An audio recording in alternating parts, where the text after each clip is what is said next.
This is Glenn Fulcher with another issue of Language Testing Bytes. Welcome to Language Testing Bytes 34. This is a very different podcast from the 33 that I've produced in the past, because it's the last one that I will edit.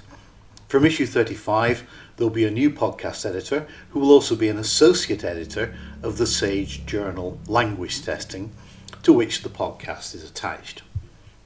The first issue of Language Testing Bytes was released back in the spring of 2010, and until 2015 there were 4 podcasts per year, one for each issue of the journal. In 2016 we went to 2 podcasts per year, and this explains the 34 podcasts over a period of 11 years.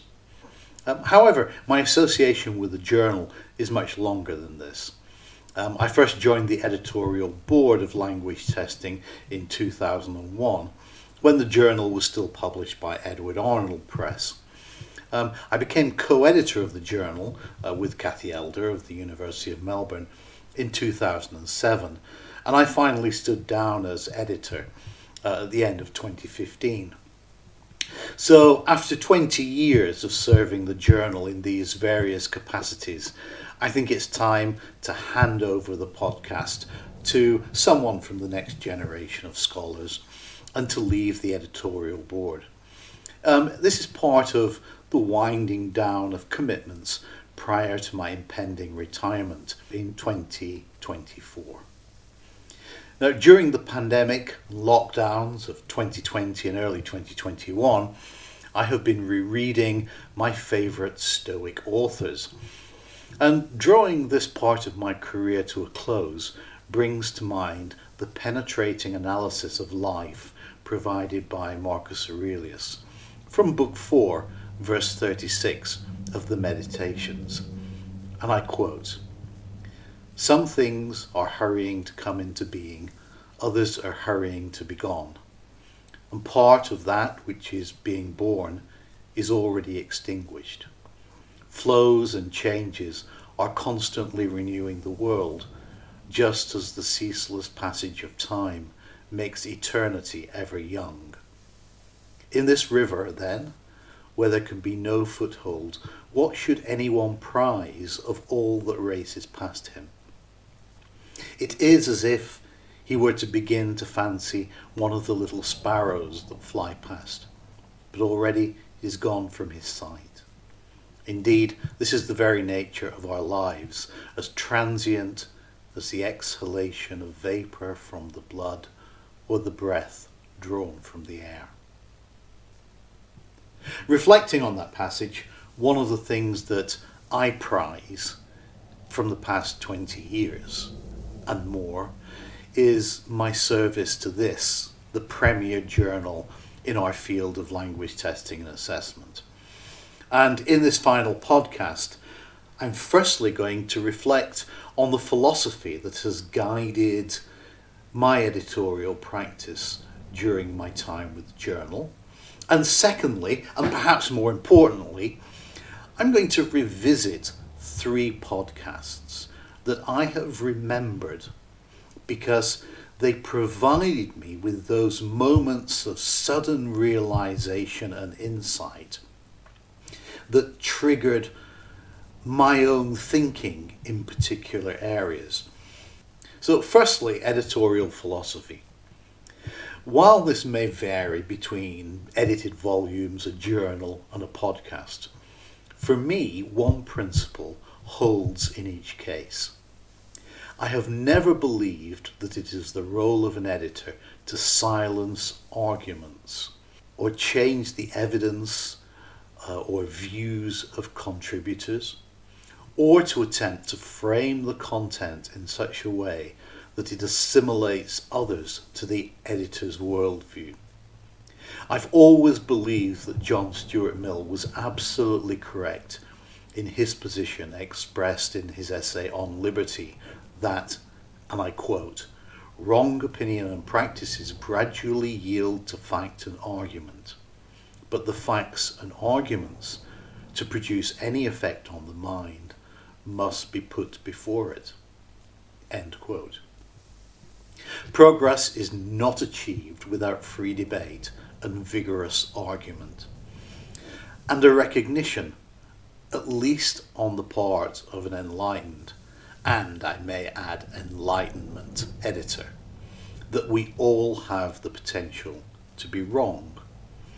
Producing Language Testing Bytes has had practical limitations too, primarily regarding the quality of the recording options, the length of the podcast set by the publisher, and the requirement to give maximum speaking time to the featured contributor.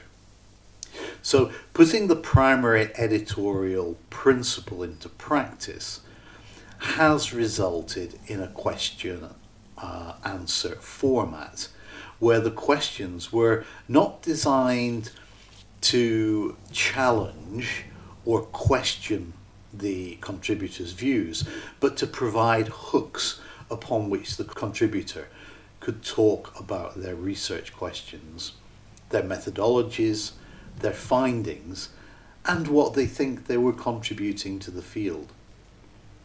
In every podcast, I tried to keep my own views and references to my own work out of the podcast, with the sole exception of podcast 33. And if you listen to that podcast, I hope you will agree that it was legitimate and not too intrusive.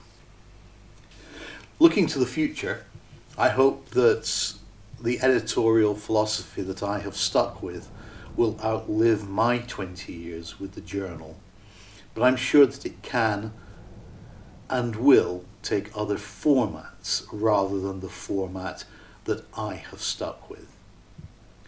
In the pandemic years, we've become used to new technologies, and platforms like Zoom now allow the possibility of group discussion with quality audio, which has not been possible for most of my time as podcast editor.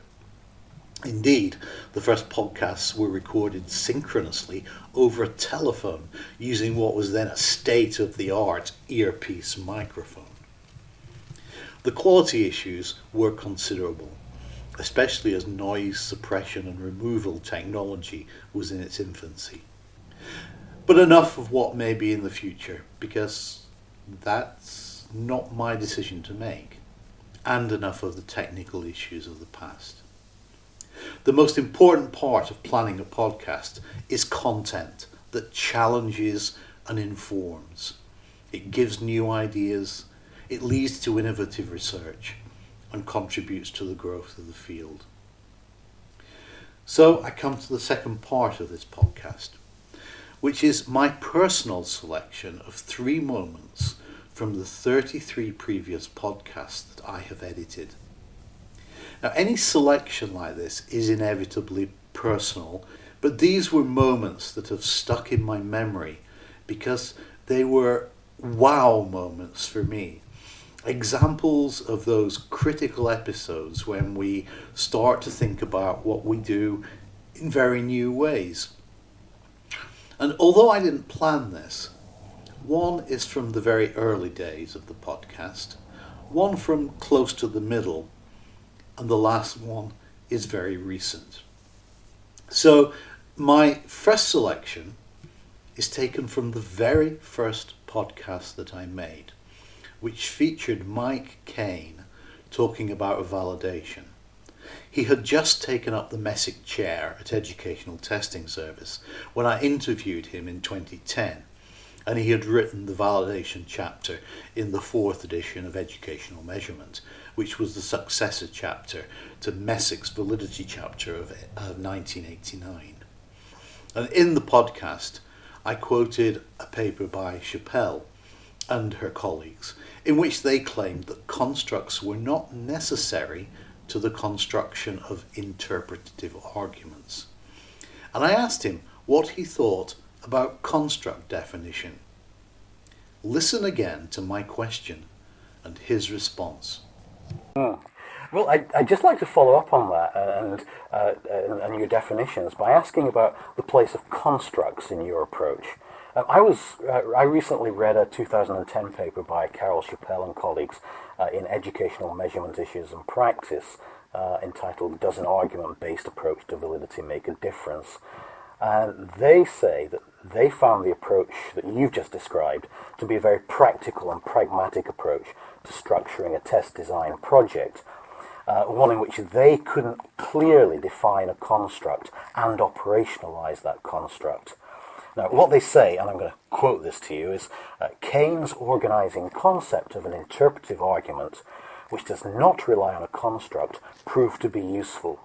Now, do you think that we can bypass construct definition in the way that they imply is possible? I think we can. One of the problems, I'm not really crazy about construct language, mainly because construct now in our literature has so many different meanings that unless you specify what you mean by a construct at the beginning of an article, nobody would know what you were talking about. If you discussed constructs in the original version in Cronbach and Meal, a construct is a theoretical entity embedded in a sort of mathematical, or at least a formal theory, and the construct is implicitly defined by the theory, something like, entropy in thermodynamics or something else.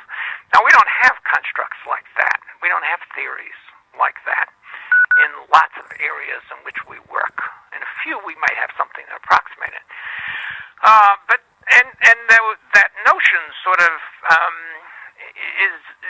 was associated with the logical positivist to some extent, and is less probably central to philosophy of science now. So then constructs became sort of general ideas of what we're talking about, and were defined in terms of any connection with anything. So you get these statements in the literature where any connection between your variable and any other variable is grist for the mill in validity, and it makes it really difficult to know what to do. If there are an infinite number of possible things you could look at, and no criteria for saying which one you should do first, you tend to grind to a halt. So I think construct language helps in some areas. Like, I think if you're talking about lots of psychological attributes, personality characteristics like aggressiveness and so on, construct language makes sense, and you can do something that sort of approximates Cronbach and Meal to some extent. And that was the area in which Cronbach and Meal introduced the concept to deal with. I mean, they explicitly said that they introduced construct validity to deal with measures of attributes like aggressiveness or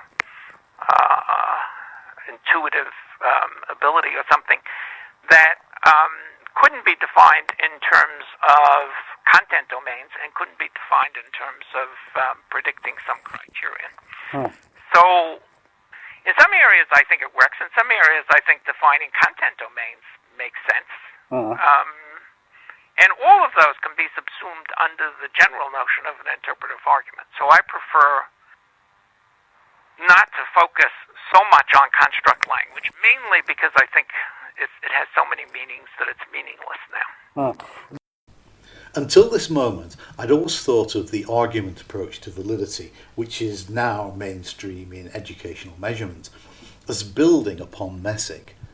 But this moment in the podcast made me realise that it was really part of a fracturing of the Messick consensus. Removing construct language excludes the use of abstract nouns that summarize components of observable performance in terms of underlying knowledge, skills, or abilities. As I've wrestled with this in the subsequent 11 years, culminating in my own Messick Memorial Lecture in 2021, I've realized that Keynes' preference for content language, as expressed in this extract, has driven test design approaches that begin with domain description and progress to the creation of tasks that attempt to replicate what goes on within a domain. Performance on a task is then interpreted as evidence for or against the claim that the test taker can cope with similar tasks in the target domain. It now appears to me that this does two things. Firstly, it takes us back to the kinds of really authenticity arguments of the communicative language testing era, with a focus on content that derives from a modern form of needs analysis. Secondly, it's a utilitarian process-based approach, similar to arriving at a judgment in legal proceedings. And I think Tim McNamara is essentially right when he says, and I quote, "In the case of both legal and assessment settings, the focus is on procedures used. If the procedures are faulty, then the conclusions about particular individuals will most likely be unsound." That's the end of the quote. And I think this is why Kane's chapter in educational measurement is called validation, while Messick's was called validity. But when I look at the Toulmin argument structures in validation arguments in language testing, the rebuttals are almost always framed in terms of Messick's construct irrelevance or construct underrepresentation. And the evidence components exactly reflect those of Messick's, minus the consequences of testing, because instrumentalist approaches have almost nothing to say about consequences.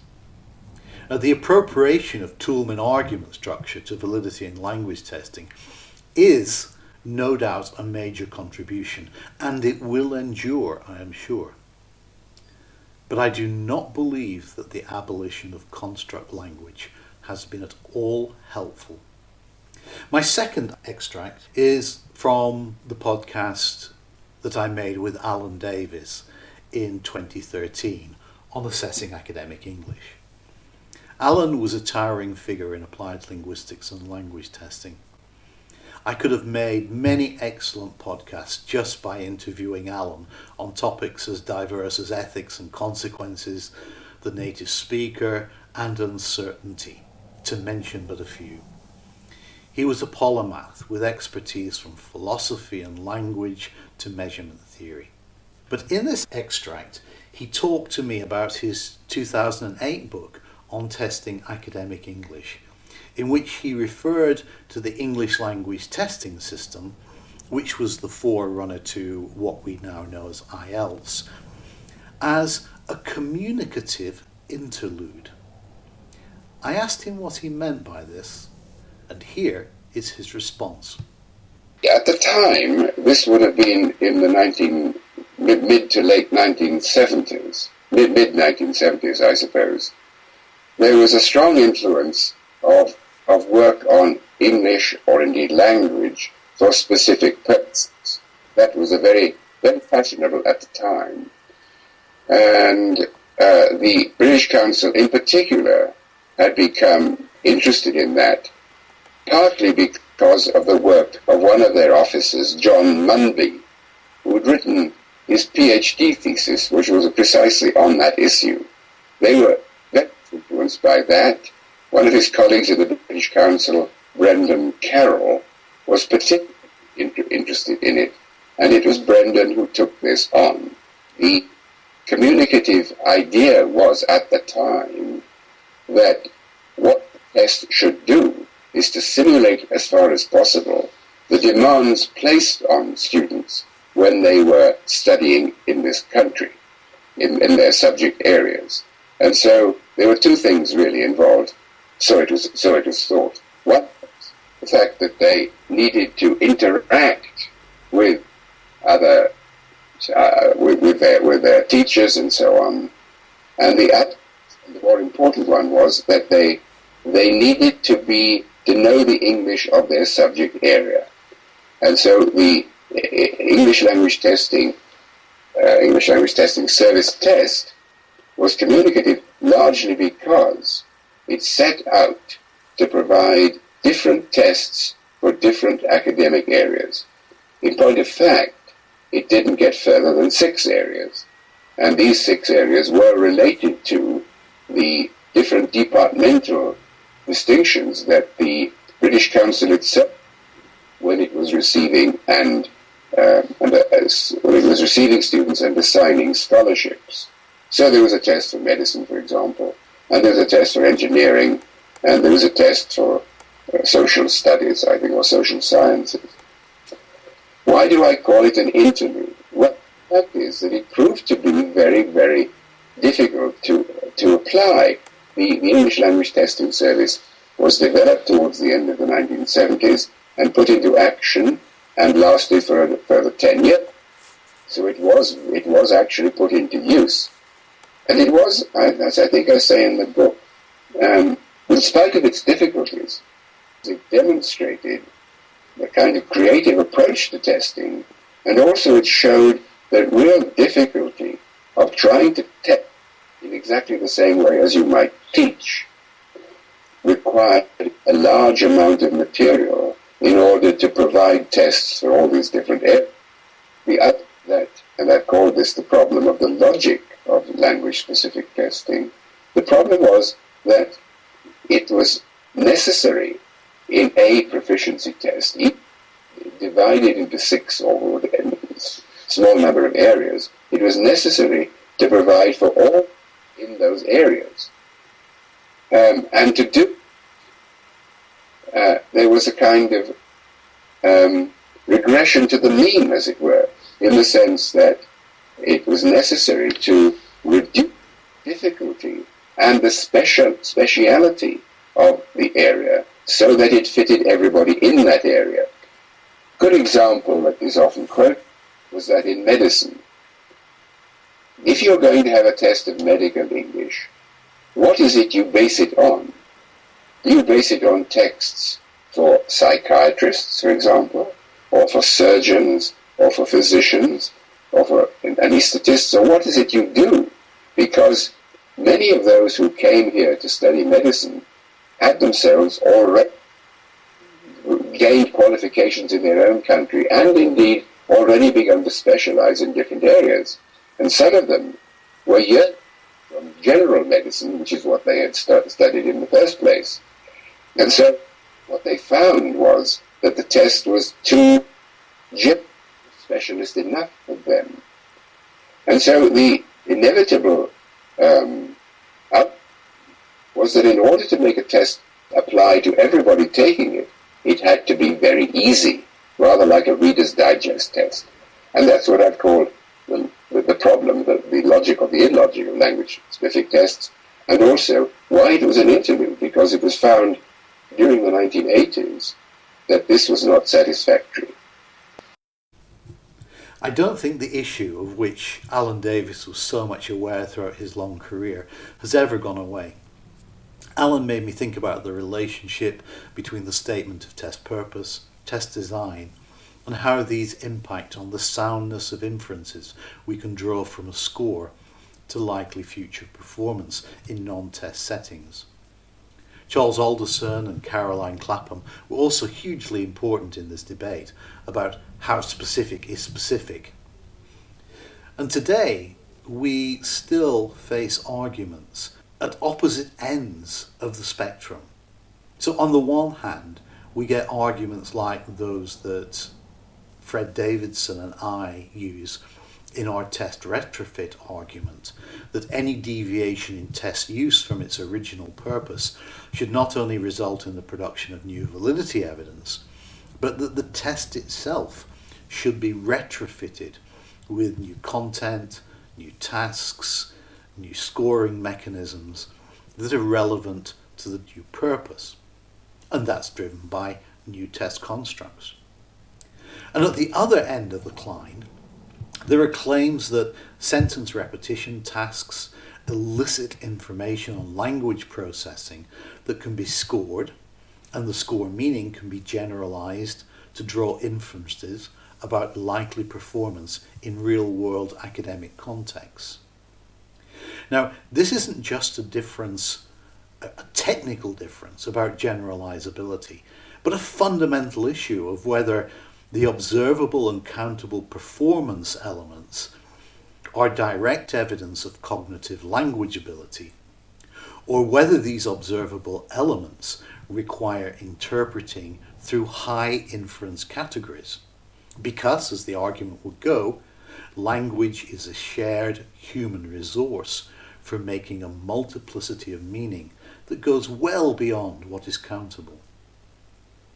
If language performs social functions that are context dependent, then do we still need some level of specificity and human rather than machine scoring?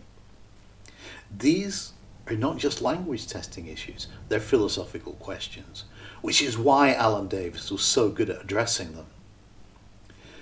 I contributed myself to this debate in 1999 when my paper on academic English was published in the journal Applied Linguistics. As a result of this extract, my discussion with Alan Davis in this podcast, I've often revisited my 1999 paper and realised that while I still think content should not be the driving argument, I would fundamentally now disagree with myself when I wrote in that paper that perhaps the persistence of academic content in tests of academic English would be a matter of response validity. If I could unpublish a paper, that is the one I would unpublish.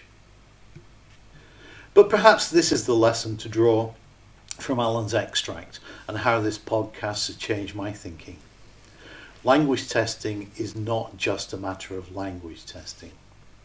To do it well, we must engage with questions about the kinds of society we wish to live in and what the role of language testing is, what we think the purpose and nature of language is, and indeed why language is fundamental to a definition of humanity. This is why Alan Davis was as much a philosopher as he was a language tester. Something we need to emulate. This brings me to the third and final extract, which is taken from Language Testing Bytes 30, in which I interviewed Bart Dagers about language assessment literacy for university admissions. Language assessment literacy is another area in which I've worked, although I've been concerned with language teachers. Policymakers and people who make decisions using language test scores have never really been on my radar, although I am aware of other work in this area, such as Jay Banerjee's PhD thesis. But of course it was Linda Taylor's exploratory paper that suggested that there might be different assessment literacy needs for different groups of people who engage with or use language test scores. But until recently, there hasn't been much empirical research in this area for people other than language teachers. Perhaps this is because policymakers are just so difficult to access, as a number of authors have suggested. When I talked to Bart about his research, there was another one of those moments that made me realise that I had made many uncritical assumptions that kept my own language testing and assessment world safe and comfortable. I asked him about how policy that uses language tests is made at both institutional and government level. And this is his response. I think what is true for policy at all levels is that it is messy. Of course, in policy, there are a lot of different dynamics to consider, to juggle with. Empirical research only has minor influence, I must say. I met with government policymakers who said, well, it's not because research will show something that we will inevitably act upon those research results. Because those research results would need to be reconciled with, for example, budget concerns, with institutional politics, but also with national and international politics, with what other institutions do, with how the media is reporting at a certain point in time, but also with ideology, with fault beliefs, and then with a number of uncontrollable random variables. So the policy making is a very, very complicated, complex business and policymakers, and I do understand it actually more than I did in the past. I do understand that they sometimes do not have the luxury to simply focus on research results. That is a luxury that we as researchers have more than policymakers have. About similarities and differences, well, we found that at the government level, politics, of course, play a more important role than at the institutional level. But of course, institutional politics also play a role. That would be, for example, power dynamics between different powerful departments at a university that could influence and impact policy. Budget concerns at a university could definitely impact policy. There have been numerous examples of universities, not just in Flanders, but really all around the world, changing language requirements for budget needs. For example, lowering them if they want more international students or increasing them if they want fewer. This is a major contribution by Bart's. I had read his paper with Margaret Malone in the journal, of course, but it was hearing this in the podcast that really brought it home. My rants about the policy misuse of test scores are little more than whispers in a typhoon. Is it really the case that I'm just a very small cog in a very large machine? If we engage with policymakers, do we provide them with the tests they need to achieve political or policy ends that we may not approve of? If not, how do we engage with them so that we are not an irrelevance? This is the beginning of another avenue of research for which we will need multidisciplinary collaboration, including philosophy and ethics, as well as technical language testing research and development skills. However, it's not an endeavour of which I will be a part, given my impending retirement. But I will continue to read the journal and listen to the podcast under new editorial leadership. And I look forward to reading and hearing about the progress of the language testing field as it is pushed forward by the next generation of scholars and researchers. Thank you for listening to this issue of Language Testing Bytes. Language Testing Bytes is a production of the journal Language Testing from Sage Publications. You can subscribe to Language Testing Bytes through iTunes, or you can download future issues from ltj.sagepub.com or from languagetesting.info. So until next time, we hope you have enjoyed the current issue of Language Testing Bytes.